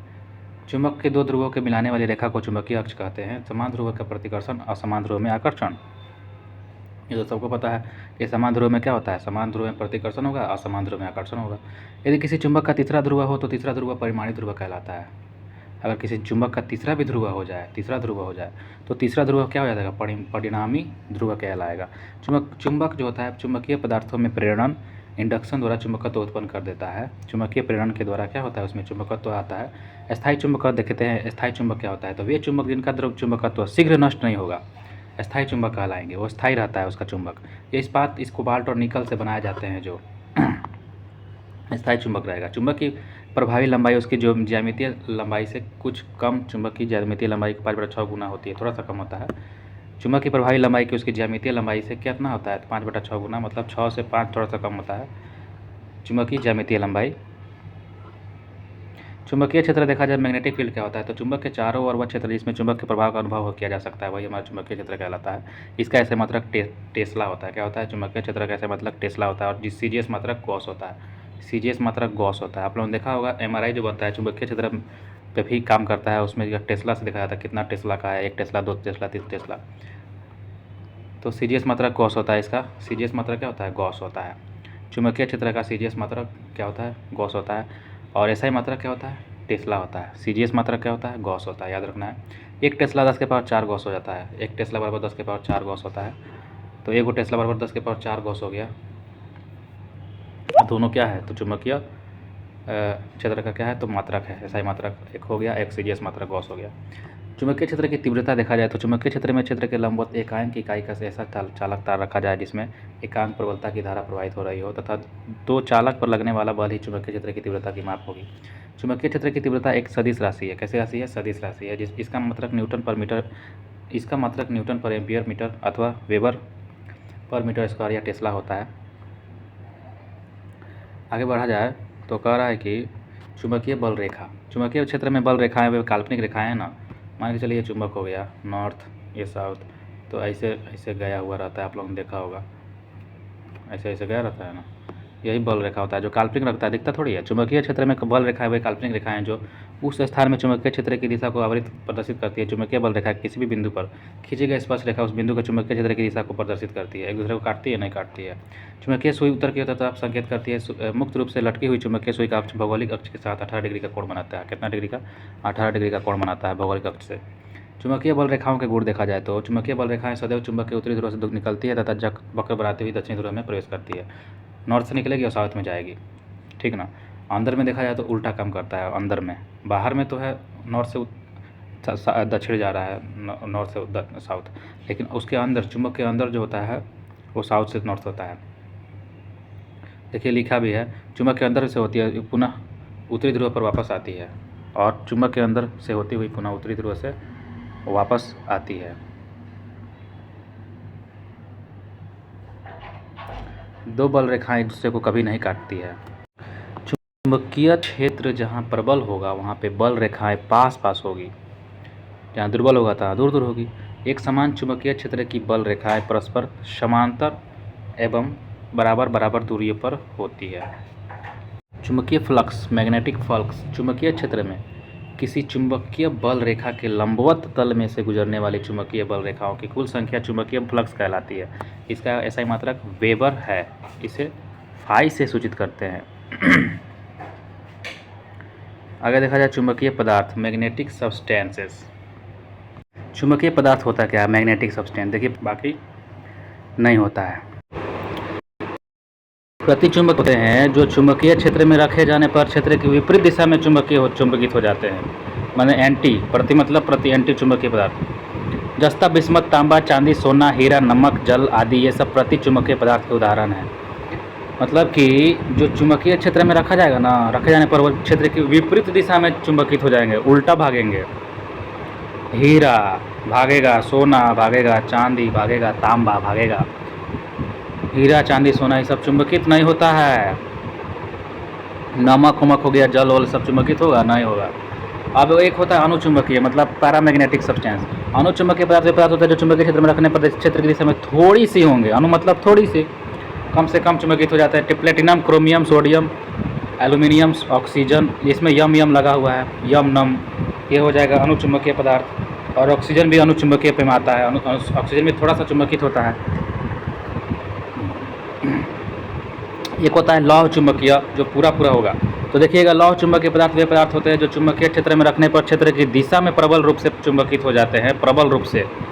जैसे लोहा, निकेल, कोबाल्ट, ये सब इस्पात प्रबल रूप से होता है। डोमेन क्या होता है? डोमेन्स देखिएगा, लौह चुंबकीय पदार्थ में प्रत्येक परमाणु ही एक चुंबक होता है। लौह चुंबकीय पदार्थ में प्रत्येक परमाणु एक चुंबक होता है और उनमें असंख्य परमाणुओं के समूह होते हैं, जिसे डोमेन कहते हैं, ठीक ना। एक डोमेन में 10 के पावर 18 से लेकर 10 के पावर 21 तक परमाणु होते हैं। कितना से कितना? 10 के पावर 18 से 10 के पावर 21 तक परमाणु होता है। लौह चुंबकीय पदार्थों का तीव्र चुंबकत्व इन डोमेनों के कारण ही होता है। लौह चुंबकीय पदार्थों का तीव्र चुंबकत्व इन डोमेनों के ही कारण होता है।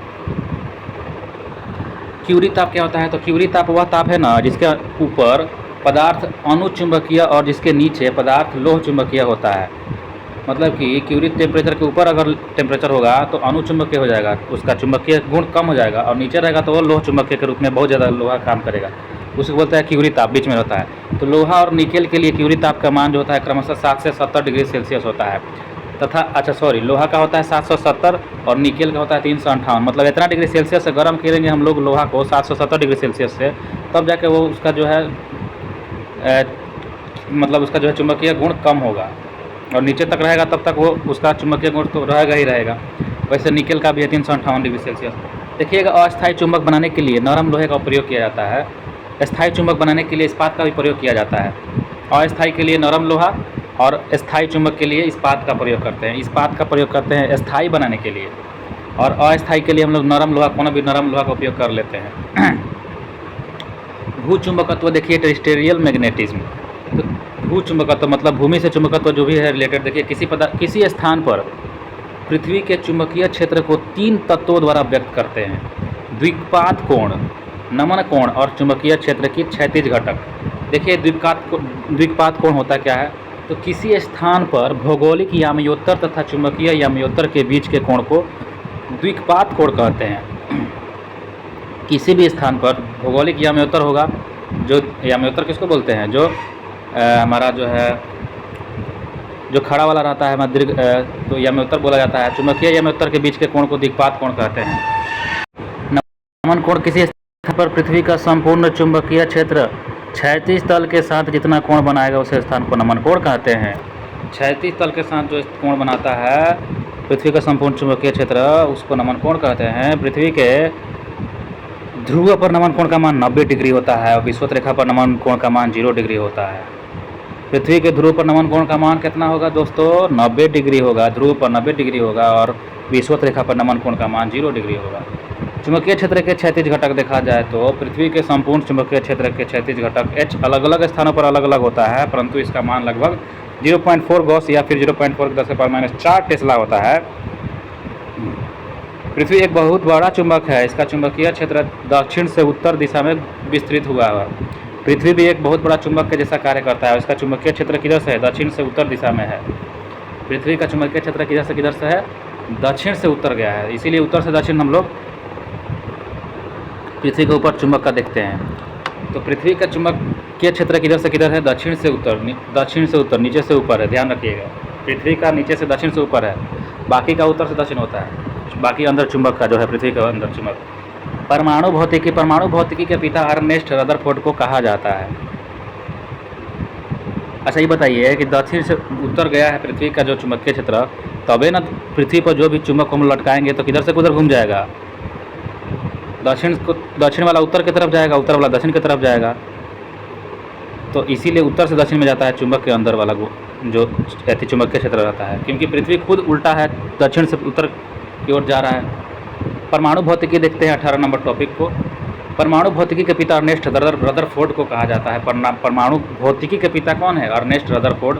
परमाणु भौतिकी के पिता है अर्नेस्ट रदरफोर्ड। रदरफोर्ड को परमाणु भौतिकी के पिता कहा जाता है। परमाणु भौतिकी के पिता। भारत में परमाणु कार्यक्रम के पिता डॉक्टर होमी जहांगीर भाभा को कहा गया है। भारत में परमाणु कार्यक्रम के पिता डॉक्टर होमी जहांगीर भाभा। परमाणु क्या होता है? देखिए, परमाणु वे सूक्ष्मतम कण होते हैं, एटम वह सूक्ष्मतम कण होते हैं जो रासायनिक क्रिया में भाग ले सकते हैं परंतु स्वतंत्र अवस्था में नहीं रहते हैं। परमाणु मुख्यतः 3 मूल कणों इलेक्ट्रॉन, प्रोटॉन, न्यूट्रॉन से मिलकर बना होता है। परमाणु के केंद्र में एक नाभिक होता है जिसमें प्रोटॉन और न्यूट्रॉन हो रहते हैं। नाभिकों में प्रोटॉन न्यूट्रॉन होता है, इलेक्ट्रॉनों चारों तरफ घूमते रहता है। तो परमाणु में प्रोटॉन एवं इलेक्ट्रॉन की संख्या समान और आवेश विपरीत रहेगा। परमाणु के अंदर प्रोटॉन और इलेक्ट्रॉन जो है इसकी संख्या समान रहता है, प्रोटॉन बीच में रहता है और इलेक्ट्रॉन घूमते रहता है, फिर भी प्रोटॉन और इलेक्ट्रॉन की संख्या समान रहेगा। इसका आवेश विपरीत होता है। इसका आवेश कैसा होता है? विपरीत होता है, जिसके कारण यह उदासीन होता है। इसका आवेश उल्टा होता है, जिसके कारण यह उदासीन कहा जाता है। Proton plus electron negative. तो देखिए मूल कणों की विशेषता है, प्रोटॉन, न्यूट्रॉन, इलेक्ट्रॉन को दिया गया है। तो प्रोटॉन का 1.672 होता है 10⁻⁻27 में, प्रोटॉन का द्रव्यमान की बात कर रहे हैं हम। और न्यूट्रॉन का होता है 1.675, थोड़ा सा ज़्यादा होता है 10⁻⁻27। अच्छा। तो यहाँ पे 1 के पावर माइनस में 27 है, यहाँ पे 2 के पावर माइनस, ऐसा हम समझ सकते हैं। तो इसमें न्यूट्रॉन छोटा हो गया क्योंकि यहाँ पे ज़्यादा बड़ा हुआ है और प्रोटॉन थोड़ा सा बड़ा हो गया क्योंकि वहाँ पे 75 है, यहाँ पे 72 है। 1.672 के पावर 10⁻⁻27 और न्यूट्रॉन का है 1.675 × 10⁻⁻27 किलोग्राम, जो कि माइनस में है। तो यहाँ पे छोटा हो गया न्यूट्रॉन क्योंकि ये माइनस में है और प्रोटॉन थोड़ा सा बड़ा हो गया इन न्यूट्रॉन से। इलेक्ट्रॉन का तो पूछिए ही मत, ये तो 9.108 × 10⁻−31 गया है, तो ये सबसे छोटा हो गया इलेक्ट्रॉन। आवेश देखा जाए तो 1.6 × 10⁻−19 कूलाम प्रोटॉन का होता है। न्यूट्रॉन तो उदासीन होता है और इलेक्ट्रॉन को है 1.6 × 10⁻−19। तो इलेक्ट्रॉन वाला पे माइनस रहता है, अब प्रोटॉन वाला पर प्लस रहता है 1.6 × 10⁻−19। लेकिन न्यूट्रॉन जो होता है वो न्यूट्रॉन कैसा होता है? न्यूट्रल होता है। न्यूट्रॉन न्यूट्रल होता है। प्रोटॉन का गोल्डस्टीन खोजकर्ता थे, न्यूट्रॉन का जेम्स चैडविक थे और इलेक्ट्रॉन का जे थॉमसन थे। आज मूल कणों की संख्या 30 से ऊपर पहुंच चुकी है। कुछ प्रमुख मूल कणों का विवरण नीचे दिया गया है। पॉजिट्रॉन, इसके खोजकर्ता एंडरसन थे। क्वेश्चन आता है पॉजिट्रॉन के खोजकर्ता एंडरसन थे और इसका भी जो है 1.6 × 10⁻⁻19 है, जितना किसका है प्रोटॉन का है वैसा ही इसका आवेश भी पॉजिट्रॉन का भी उतना ही है, 1.6 × 10⁻⁻19। पॉजिट्रॉन और प्रोटॉन का आवेश सेम है, लेकिन पॉजिट्रॉन की खोजकर्ता एंडरसन थे। इसके विशेष क्या कह रहा है कि इलेक्ट्रॉन का एंटी कण होता है। ये इलेक्ट्रॉन का एंटी कण कौन है? इलेक्ट्रॉन का एंटी कण है पॉजिट्रॉन। इलेक्ट्रॉन का एंटी कण होता है पॉजिट्रॉन। इलेक्ट्रॉन जो है इलेक्ट्रॉनों का एंटी कण होता है पॉजिट्रॉन। न्यूट्रिनो का जीरो न्यूट्रल होगा, जिस जाहिर सी बात है इसका द्रव्यमान जीरो, आवेश जीरो। खोजकर्ता पाउली थे। न्यूट्रिनो के खोजकर्ता पाउली थे। पाई मैसोन के खोजकर्ता युकावा थे। और अस्थायी जीवन काल 10⁻⁻60 सेकेंड इसका है।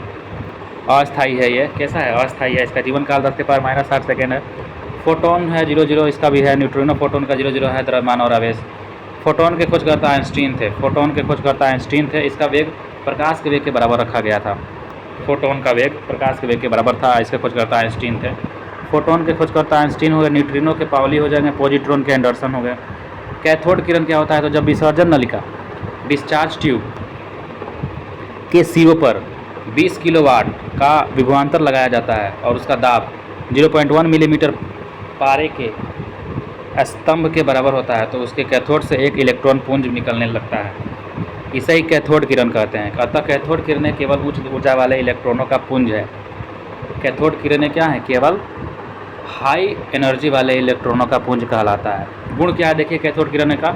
तो कैथोड किरणों का केवल गैस का प्रयोग करके पैदा किया जा सकता है। केवल गैस का ही प्रयोग करके पैदा किया जा सकता है कैथोड किरण।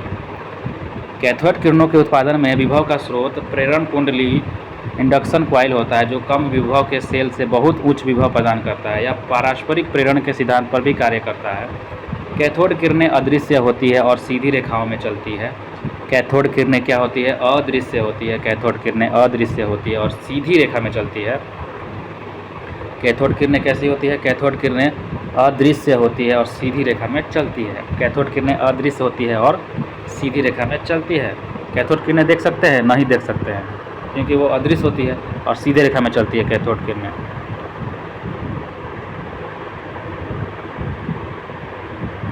आगे बढ़ा जाए, कैथोड किरणें ऋणात्मक होती है, इसलिए कैथोड से एनोड की तरफ गमन करती है। कैथोड किरणें ऋणात्मक होती है, जाहिर सी बात है, और इसलिए ये कैथोड से एनोड की तरफ जाएगा। ये इलेक्ट्रॉनों की बनी होती है और अपनी सतह के लंबवत निकलती है। कैथोड किरण का वेग जो होता है प्रकाश के वेग का 1/10 गुना होता है। कैथोड किरण का वेग कितना होता है? प्रकाश के वेग का 1/10 गुना होता है। यह किरण विद्युत और चुंबकीय क्षेत्र में विक्षेपित होती है। क्या होती है? विक्षेपित होती है। यह किरण विद्युत एवं चुंबकीय क्षेत्र में विक्षेपित होती है। यह गैसों को आयनीकृत कर देती है एवं धातु पर ऊष्मीय प्रभाव दिखलाती है। यह फोटोग्राफिक प्लेट को प्रभावित करती है। इसकी वेदन क्षमता कम होती है। और यह पतली धातु की चादर से पार कर जाती है। कैथोड किरणें जब विद्युतीय क्षेत्र से होकर लंबवत गुजरती है तो इसका रास्ता परवलयाकार हो जाता है। कैसा हो जाता है? कैथोड किरणें जब भी विद्युतीय क्षेत्र से होकर गुजरेगा ना, लंबवत गुजरता है, तो इसका रास्ता परवल का जैसा ऐसा घूम जाता है, परवलयाकार हो जाता है। जब कैथोड किरणें किसी उच्च परमाणु क्रमांक वाली धातु जैसे कि टंगस्टन पर गिरती है तो ये एक्स किरणें उत्पन्न करती है। जब भी कैथोड किरणें किसी हाई परमाणु क्रमांक वाली धातु जैसे टंगस्टन हो गया उस पर गिरेगा तो इसका ये एक्स किरणें उत्पन्न करेगा। क्या करेगा? एक्स किरणें उत्पन्न करेगा। चलिए धनात्मक किरणें देखा जाए, पॉजिटिव और कैनाल रेज। विसर्जन नलिका में यदि छिद्र युक्त कैथोड प्रयुक्त किया जाए तो उसमें निकलने वाली किरणें कैथोड किरणों को ठीक विपरीत दिशा में विक्षेपित हो जाती है और एनोड की ओर कुछ किरणें निकलती है। अतः ये एनोड से निकलने वाली धनावेशित किरणें हैं। इनका पता 1886 में गोल्डस्टीन ने लगाया था, धनात्मक किरणों का। विसर्जन नलिका में यदि छिद्र युक्त कैथोड प्रयुक्त किया जाए, छेद युक्त कैथोड को प्रयुक्त किया जाए ना उसमें, तो उससे निकलने वाला जो किरण होगा वो कैथोड किरणों के ठीक उल्टा भागेगा, ठीक ना, और वही हमारा एनोड कहलाता है। एनोड की ओर कुछ किरणें निकलती है, अतः ये एनोड से निकलने वाली धनावेशित किरणें होती है। और इनका पता गोल्डस्टीन ने लगाया था। किसने लगाया था? गोल्डस्टीन ने लगाया था। धनात्मक किरणों का पता किसने लगाया था? गोल्डस्टीन ने लगाया था। ये गुण इसका क्या है, धनावेशित किरणों का गुण। तो ये किरणें जो होती है ना धनावेशित तो होती ही हैं, और ये प्रदीप्ति और स्फुरदीप्ति उत्पन्न करती है। प्रदीप्ति और स्फुरदीप्ति उत्पन्न करती है। प्रतिदीप्ति और स्फुरदीप्ति उत्पन्न करती है। यह विद्युत और चुंबकीय क्षेत्र में विक्षेपित हो जाती है। अर्धचालक सेमीकंडक्टर देखिए क्या होता है। अर्ध का मतलब अर्धचालक मतलब सेमीकंडक्टर। तो इसकी प्रतिरोधकता या चालकता धातुओं तथा विद्युत रोधी पदार्थों के बीच की होती है। इसका प्रतिरोधकता देखा जाए तो चालकता धातु तथा विद्युत रोधी जो भी होता है उसके पदार्थ के बीच होती है। अर्धचालक की प्रतिरोधकता एवं चालकता देखिए, अर्धचालक की प्रतिरोधकता एवं चालकता तो P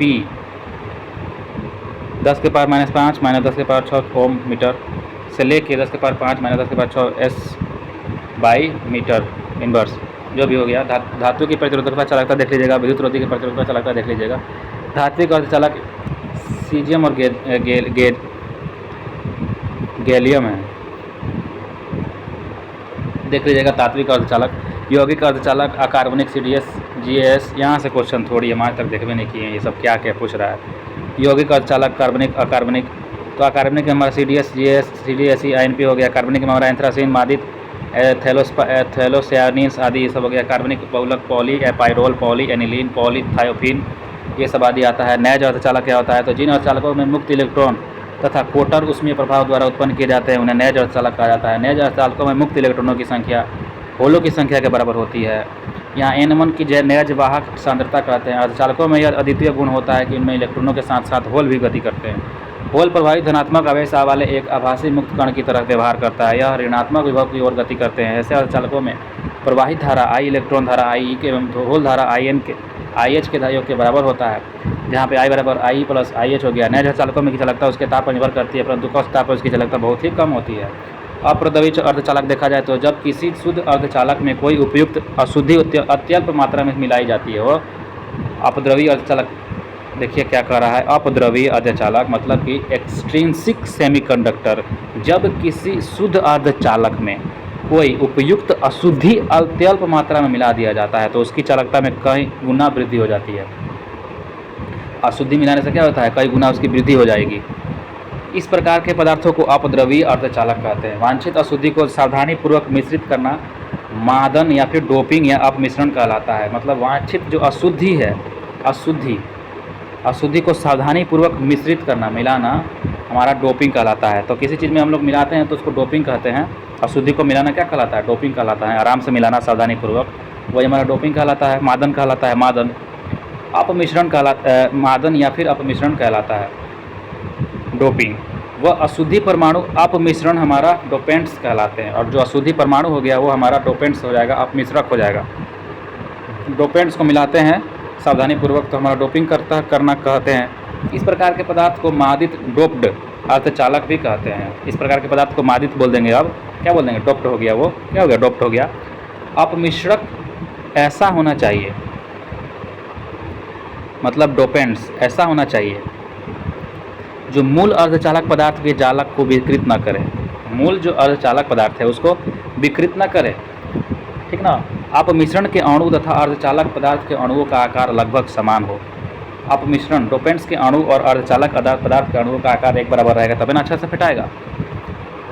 जंतु संयोजक सीजियम और जेनियम के मादन के लिए दो प्रकार के अपमिश्रण उपयोग किए जाते हैं। पंच संयोजक देखा जाए तो जैसे आर्सेनिक हो गया, एंटीमनी Sb जिसको बोला जाता है, फास्फोरस हो गया, ये सब पंच संयोजक होते हैं। चतुर्थ संयोजक में सीजियम और जर्मियम हो गया, इसके मादन के लिए दो प्रकार के अपमिश्रण उपयोग किए जाते हैं। त्रिसंयोजक जैसे कि इंडियम, बोरॉन, एल्यूमिनियम, ये त्रिसंयोजक होते हैं। देखिए दाता में देखा जाए डोनर, तो पंच संयोजी अपद्रव्य दाता कहे जाते हैं। जो 5 संयोजित अपद्रव्य होते हैं वो दाता कहे जाते हैं। ग्राही एक्सेप्टर किसे कहा जाता है, तो त्रिसंयोजी अपद्रव्य परमाणु ग्राही कहे जाते हैं। डोपिंग क्या होता है, तो अपद्रव्य मिलाए जाने की प्रक्रिया को डोपिंग कहता है। वही बात है मिश्रित मिलाने को। इन प्रकार के अर्धचालक क्या होता है, ऐसे बाह्य अर्धचालक जिनमें विद्युत का प्रवाह मुक्त इलेक्ट्रॉनों की संख्या बढ़ जाने के कारण होता है। ऐसे बाह्य अर्धचालक जिनमें विद्युत का प्रवाह मुक्त इलेक्ट्रॉनों की संख्या बढ़ जाने के कारण होता है। मुक्त इलेक्ट्रॉन जो होते हैं वो क्या होते हैं, उसकी संख्या बढ़ जाता है। ऐसे बाह्य अर्धचालक को कहा जाता है मुक्त इलेक्ट्रॉनों की संख्या बढ़ जाने के कारण होता है।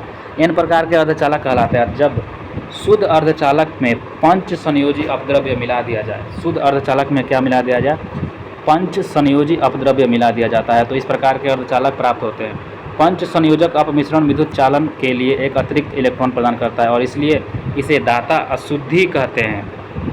अतः पंच संयोजक अपमिश्रण के साथ अपमिश्रण होने पर नए अर्धचालक में इलेक्ट्रॉन बहुसंख्यक आवेश वाहक तथा होल अल्पांश आवेश वाहक बन जाते हैं। एन प्रकार के अर्धचालक के लिए Ne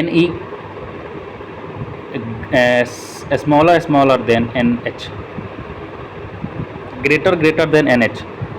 एन प्रकार के अर्धचालक जिन अर्धचालकों में विद्युत का प्रवाह कोटरों की गति के कारण होता है, होल के गति के कारण होता है, उन्हें पी प्रकार के अर्धचालक कहते हैं। शुद्ध अर्धचालक में त्रिसंयोजी अपद्रव्य मिलाने से ऐसे अर्धचालक प्राप्त होते हैं। ऐसे अर्धचालक के लिए होल बहुसंख्यक वाहक तथा इलेक्ट्रॉन अल्पसंख्यक वाहक होते हैं। अतः एन पर पी प्रकार के अर्धचालकों के लिए NH greater than Ne। Note में लिख रहा है कि ताप बढ़ाने पर अर्धचालक की चालकता बढ़ती है परंतु चालक की चालकता घटती है। ताप बढ़ाया जाएगा ना तो अर्धचालक की चालकता बढ़ेगी परंतु चालक की चालकता घटेगी। पीएन संधि क्या होता है देखिएगा। पीएन संधि बहुत सी अर्धचालक युक्ति जैसे कि डायोड, ट्रांजिस्टर आदि की मूल इकाई होती है। पीएन संधि अर्धचालक डायोड क्या होता है देखिएगा। यह मूल रूप में एक पीएन संधि होती है जिसके सिरों पर धात्विक संपर्क जुड़े होते हैं ताकि इस संधि पर कोई बाह्य वोल्टता अनुप्रयुक्त की जा सके। मतलब कि यह मूल रूप से पीएन संधि होती है अर्धचालक डायोड जिसके सिरों पर क्या रहता है तो धात्विक संपर्क जुड़ा होता है ताकि इस संधि पर क्या हो जाए तो कोई भी बाह्य वोल्टता अनुप्रयुक्त किया जा सके। अग्रदिशिक वायस में पीएन संधि डायोड देखिए क्या होता है। तो जब किसी अर्धचालक डायोड के दो सिरों के बीच कोई बाह्य वोल्टता भी इस प्रकार अनुप्रयुक्त की जाती है कि बैटरी का धन टर्मिनल पी फलक तथा ऋण टर्मिनल एन फलक से संयोजित करते हैं तो इसे अग्रदिशिक वायसित कहते हैं। पश्चदिशिक वायस में पीएन संधि डायोड जब किसी अर्धचालक डायोड के दो सिरों के बीच कोई बाह्य वोल्टता भी इस प्रकार अनुप्रयुक्त करते हैं कि बैटरी के धन टर्मिनल को एन फलक से तथा ऋण टर्मिनल को पी फलक से जोड़ते हैं तो इसे डायोड को पश्चदिशिक वायसित कहते हैं। हमको तो उतना समझ में नहीं आया दोस्तों, इसका आप लोग एक बार यूट्यूब वीडियो से देख लीजिएगा अच्छे से जाके। ये क्या होता है अर्धचालक पीएन संधि सब जो भी है अग्रदिशिक वायस पीएन संधि, पश्चदिशिक वायस पीएन संधि, इसको यूट्यूब से जाके सर्च मार के अच्छे से समझिएगा। ठीक है दोस्तों, ये एन प्रकार का अर्धचालक पी प्रकार का अर्धचालक होता क्या है इसको अच्छे से समझते हुए हम लोग छोड़ना नहीं है, समझना है। ठीक ना, तो यूट्यूब से जाकर आपको बढ़िया से समझिए ये क्या होता है अर्धचालक। थोड़ा हमको कन्फ्यूज कर रहा था। ठीक ना, यहाँ तक तो समझ में आया था। चलिए ठीक है, मिलते हैं दोस्तों नेक्स्ट वीडियो में। आशा करते हैं आगे का टॉपिक अच्छा मिल जाए। Thank you.